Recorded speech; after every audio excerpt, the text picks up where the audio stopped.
வணக்கம். நம்ம இன்றைக்கி காளிகாம்பாள் கோவில், பெல்லிங்ஹாம், பாஸ்டனில் இருக்கோம். இதுதான் அந்த கோவில்.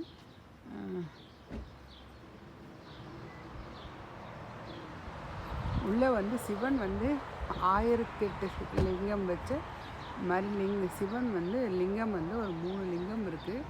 காளிகாம்பாள் இருக்காங்க, பிள்ளையார், முருகர், பைரவர் எல்லாமே இருக்காங்க. முருகர், வள்ளி தேவியான இருக்காங்க. ஆறுபடம் முருகரும் இருக்கார்.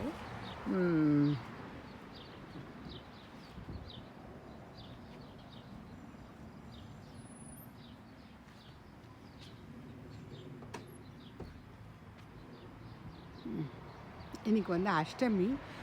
அஷ்டமிக்கு பைரவருக்கு அபிஷேகம் முடிச்சுட்டு இப்போ தீபாரத்தனை நடக்க போகுது. நன்றி, வணக்கம்.